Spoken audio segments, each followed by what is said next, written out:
Hello नमस्कार dear student, welcome to success career. आज की इस वीडियो में हम सीटीआई प्रवेश परीक्षा जो फीटर के हमने टारगेट बैच चला रहा था, जिसमें 900 एमसीक्यू आपके एग्जाम से पहले पहले मैं करवा लूंगा, एंट्रेंस एग्जाम होने से पहले। तो इसमें सभी मोस्ट इंपॉर्टेंट क्वेश्चन है। अगर अभी तक आपने 1 से लेकर 8 तक मॉडल पेपर को नहीं देखा तो वहाँ जाइए, प्लेलिस्ट में सीटीआई प्रवेश परीक्षा नाम से है, सीटीआई इंट्रेंस एग्जाम से, उसमें से आप 1 से लेकर 8 तक मॉडल पेपर को देख सकते हैं। मैंने ये टारगेट जो बनाया है ये आपको फ्री लाइव क्लास के माध्यम से यूट्यूब पे अवेलेबल होगा। तो चलिए आज का जो वीडियो है वो स्टार्ट करते हैं। देखिए, मॉडल पेपर 8 में हमने लास्ट क्वेश्चन पूछा था आपसे 141 number, the cold chisel are made by. ठीक है, तो आप लोग का एक लोगों का भी आंसर नहीं आया था। यहाँ पे आपको बताना है कोल्ड चीजल किसका बना होता है।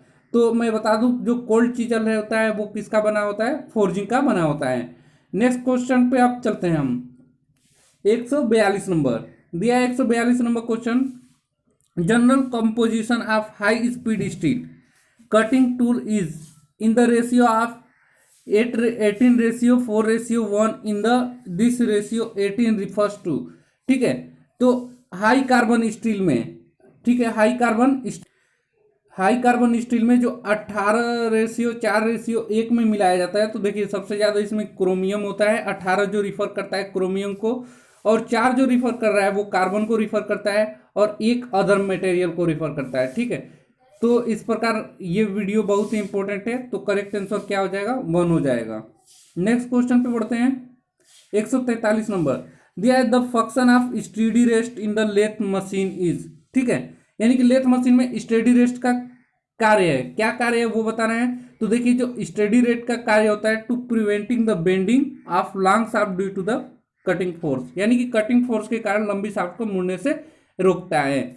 नेक्स्ट क्वेश्चन पे बढ़ते हैं। 144 नंबर का क्वेश्चन है, the prick punch point angle is, यानी कि प्रिक पंच पॉइंट का एंगल कोड बताना है आपको। ठीक है, प्रिक पंच को हम लोग चुंबन पिंच भी कहते हैं, उसका एंगल कितना होता है। तो करेक्ट आंसर हो जाएगा, याद रखिएगा, प्रिक पॉइंट का जो एंगल होता है वो 30 डिग्री होता है। मोस्ट इंपॉर्टेंट क्वेश्चन है दोस्तों। नेक्स्ट क्वेश्चन पे बढ़ते हैं। 145 नंबर दिया है, 1 मीटर इक्वल टू, आप सभी को पता है 1 मीटर में कितना मिलीमीटर होता है, बताइए। इसका आंसर सबको आना चाहिए। देखिए, 1 मीटर में कितना होता है, 100 सेंटीमीटर होता है, और 1000 क्या होता है, mm होता है। तो करेक्ट आंसर तीसरा हो जाएगा। नेक्स्ट क्वेश्चन पढ़ते हैं। 146 नंबर दिया है, which are the following not a part of carriage of lathe centre, यानी कि इसमें आपको बताना निम्न से कौन सा सेंट्रल लेथ के कैरियज का भाग नहीं है। तो कैरियज का भाग कौन नहीं है, tool post, apron, compound rest या गियर बॉक्स, आपको बताना है। तो यहाँ जो करेक्ट आंसर होगा आपका, जो गियर बॉक्स होता है कैरियज का पार्ट नहीं होता है। ठीक है, किसका पार्ट नहीं होता है, कैरियज का। बाकी टूल पोस्ट सबसे ऊपर लगा होता है, उसके नीचे देखिए, उसके नीचे सैडल लगा होता है। मैं बता दूं, सबसे ऊपर क्या लगा होता है, टूल पोस्ट लगा होता है, उसके नीचे सैडल लगा होता है, उसके नीचे कंपाउंड रेस्ट लगा होता है, और उसके नीचे एप्रोन लगा होता है। ये याद रखिएगा serial wise, most important question है ये भी। नेक्स्ट क्वेश्चन पढ़ते हैं। 147 नंबर दिया है, the form of spline are. ठीक है, यानी कि इस स्प्लाइन के रूप में है, कौन सा है इसमें बताना है, straight and involute spline, straight and angular spline, involute and angular spline, या इन्वोल्यूट एंड स्क्वायर स्प्लाइन। तो यहाँ 147 का करेक्ट आंसर हो जाएगा आपका पहला, स्ट्रेट एंड इन्वोल्यूट स्प्लाइन। ठीक है, नेक्स्ट क्वेश्चन पे पढ़ते हैं। 148 number the difference between maximum limit, ठीक है, of size and it's corresponding basic size of component, यानी कि आपको अंतर बताना है मैक्सिमम लिमिट साइड में और करस्पॉन्डिंग जो बेसिक साइज होता है उसके बीच का अंतर बताना है। तो क्या होता है उसके बीच का अंतर, टोलरेंस होता है ना। मैक्सिमम लिमिट और बेसिक साइज लिमिट के बीच के अंतर को हम क्या बोलते हैं, टोलरेंस, यानी कि सायरता बोलते हैं। नेक्स्ट क्वेश्चन पे पढ़ते हैं। 149 number correct answer comment box में बताते रहिए अगर आपको आ रहा है तो बताइए। सॉरी, 149 नंबर, चलिए बताइए। 149 दिया है यहाँ पे, ओ सॉरी यार, क्यों भग जा रहा है। हाँ बताइए, the part of the universal surface gauge which help to draw parallel line along a datum edge is the, यानी यूनिवर्सल सरफेस गेज का वह भाग जो आधार कोण के समांतर एक रेखा खींचने में सहायक होती है, क्या कहलाता है? रोकर आर्म कहलाता है, स्नग कहलाता है, 5 एडजस्ट स्क्रू कराता है, या गाइड पिंस कहलाता है। तो यहाँ 149 का करेक्ट आंसर हो जाता है क्या? 149 का डी ऑप्शन सही हो जाएगा, गाइड पिंस कहलाता है। यूनिवर्सल सरफेस गेज का वह भाग जो आधार कोण के समांतर एक रेखा खींचने में सहायता होता है, तो वो क्या कहलाता है? गाइड पिंस कहलाता है। नेक्स्ट क्वेश्चन है, देखिए मैंने टारगेट लेकर चला है जिसमें से 101 से लेकर 140 तक ऑलरेडी क्वेश्चन करा रखा है। यहाँ से मैं 141 से मैं आगे करा रहा हूँ क्वेश्चन, ठीक है। तो आप सभी अपना टारगेट बनाइए, डेली एक वीडियो, 2 वीडियो मुश्किल से 10 से 15 मिनट का बनाता हूँ दोस्तों, कि आप लोगों को भी सुविधा हो पढ़ने में। आप बैठे उठते कहीं भी अगर 15 मिनट का 10 मिनट का टाइम मिले तो आप मेरा वीडियो देख सकते हैं, ठीक है। तो आप भी अपना टारगेट बनाइए, आपका एंट्रेंस निकल जाए, सेंट्रल गवर्नमेंट कॉलेज मिल जाए। चलिए नेक्स्ट क्वेश्चन का आंसर बताइए। यहाँ पे दिया है file are classified according to their, यानी कि फाइल जो होता है ना, जिससे हम लोग क्या करते हैं? फाइलिंग करते हैं, यानी कि रेती उसको बोलते हैं। रेती का क्लासिफिकेशन कैसे करते हैं? किसके अकॉर्डिंग करते हैं? काइंड्स के अनुसार, यूज के अनुसार, मैक के अनुसार, या लेंथ, ग्रेड और कट शेप के अनुसार। तो आप सभी को पता है 150 का जो फाइल होता है तो उसका लेंथ क्या है, ग्रेड क्या है, और ठीक है, यानी कि उसकी लंबाई क्या है, ग्रेड क्या है, किस ग्रेड क्या है, कटिंग और शेप क्या है उसका ना, इस पे हम लोग, यानी कि चौथा ऑप्शन सही हो जाएगा। नेक्स्ट क्वेश्चन का आंसर बताया 151 नंबर का। दिया है if the dimension of component is finished with in the limit of size, यानी कि जो कंपोनेंट है, जो जाब है, उसके डायमेंशन के अंदर ही, जो लिमिट साइज दिया है उसके अंदर ही अगर हम लोग कंपोनेंट को फिनिश कर रहे हैं, यानी कि उसे हम फाइनल फिनिश कर दिया, then it will be an, यानी कि वह क्या होगा? मिनिमम साइज में होगा, ठीक है। लिमिट साइज से अगर अंदर में ही हमने कंपोनेंट को फिनिश किया तो बेसिक साइज होगा, या एक्सेप्टेबल साइज होगा, या रिजेक्टेड साइज होगा। तो यहाँ मैं बता दूं आप लोगों को, जब लिमिट साइज के अंदर रहता है, लिमिट साइज क्या होता है? एक अपर लिमिट होता है, एक लोअर लिमिट होता है, ठीक है। तो अपर लिमिट और लोअर लिमिट के अंदर हमारा जो भी जाप बन रहा है तो वो एक्सेप्टेबल साइज होता है ना, उसे एक्सेप्ट किया जाता है। क्योंकि कोई भी देखिए जाप बनाना होता है तो एक मानक मान लिया जाता है कि ये लोअर साइज है, ये अपर साइज, और प्रोडक्ट इसी के बीच में फिनिश होना चाहिए, बनना चाहिए फाइनल प्रोडक्ट। नेक्स्ट क्वेश्चन पे बढ़ते हैं, 151 नंबर। दिया है liquid carburize is done in the heated salt bath, ठीक है। हीटेड साल्ट बाथ में तरल कार्बोरेटर किया जाता है। Which one of the following is not a carburising salt, इनमें से कौन सा एक कार्बोराइजिंग साल्ट नहीं है, ठीक है, ये बताना है आपको। साल्ट मीन्स क्या होता है? लवण। तो यहाँ पे 152 का जो करेक्ट आंसर हो जाएगा आपका, सोडियम सल्फाइड जो होता है वो कार्बोराइजिंग साल्ट नहीं होता। बाकी आपका सोडियम कार्बोनेट, सोडियम साइनाइड या बेरियम क्लोराइड, ये क्या है? कार्बोराइजिंग साल्ट है। नेक्स्ट क्वेश्चन पे बढ़ते हैं, 153 नंबर। अगर ये सेशन आपको लाइक आया हो तो प्लीज लाइक कर दीजिए, चैनल पर नए हो तो आप चैनल को सब्सक्राइब भी करिए। दिया है suitable machine tool for high speed parting off work on material like cemented carbide is, यानी कि सीमेंटेड कार्बाइड जैसे पदार्थों पर उच्च गति वाले पृथकन का कार्य करने के लिए वह मशीन टूल है।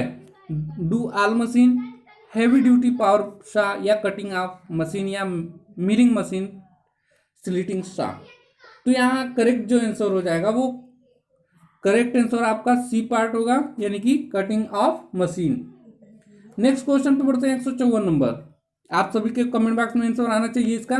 Which one of the following is not a reason for a accident, इनमें से कौन सा ऐसा जो है जो एक्सीडेंट का रीजन नहीं है, दुर्घटना का कारण नहीं है, ये बताना है आपको।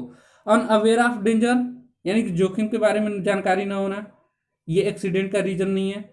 या निग्लिजेंस, ये नहीं है। या इम्प्रॉपर यूज ऑफ टूल्स, यानी कि उपकरण का अनुचित उपयोग, या यूजिंग ग्लव्स।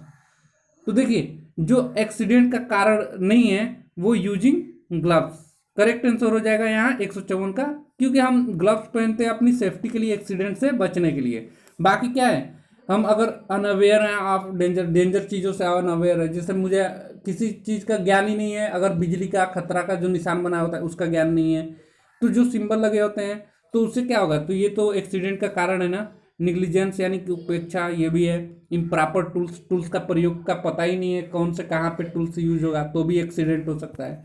तो करेक्ट आंसर यहाँ पे चौथा हो जाएगा। नेक्स्ट क्वेश्चन बढ़ते हैं। 155 नंबर दिया है, एक में थ्रेड में क्रेस्ट चौड़ाई ज्ञात करने की सूत्र है। क्रेस्ट चौड़ाई आपको बताना है, जहां पे यहाँ पे जो एन है ना, प्रति इंच थ्रेड की संख्या है, यानी कि 1 इंच में जो थ्रेडों की संख्या होगी वो एन से द्वारा दर्शाया गया है। तो ये अच्छा क्वेश्चन है दोस्तों, इसको याद रख लीजिए, ये फार्मूला है, ये क्वेश्चन डायरेक्टली पूछ लिया जाता है। तो इसका जो करेक्ट आंसर हो जाएगा 0.3707 अपान एन। इसको बस आप लोग याद कर लीजिए, कभी पूछ देता है एक में थ्रेड में क्रेस्ट की चौड़ाई ज्ञात करने के लिए, तो ये फार्मूला पे हम लोग निकाल देते हैं। नेक्स्ट क्वेश्चन पे बढ़ते हैं। 156 नंबर दिया है, a jig is a special device which provide to. एक जिग है जो स्पेशल डिवाइस प्रोवाइड कराता है, यानी कि जिग एक ऐसा उपकरण है जो क्या करता है, होल्ड दी जाब, जाब को पकड़ता है, लोकेट द कटिंग टूल्स, यानी कि जो कटिंग टूल्स है उसको लोकेट करता है, गाइड द टूल्स, टूल्स को मार्गदर्शन करता है, या hold support locates and also guided the cutting tools, यानी कि पकड़ता भी है, सहारा भी देता है और लोकेशन भी देता है और मार्गदर्शन भी करता है कटिंग टूल्स को। तो देखिए जो जिग है ना, एक विशेष प्रकार की उपकरण है जो क्या करता है, ये सभी काम करता है, होल्ड्स भी करता है, सपोर्ट भी करता है, लोकेट भी करता है और गाइड भी करता है, किसको, कटिंग टूल्स को।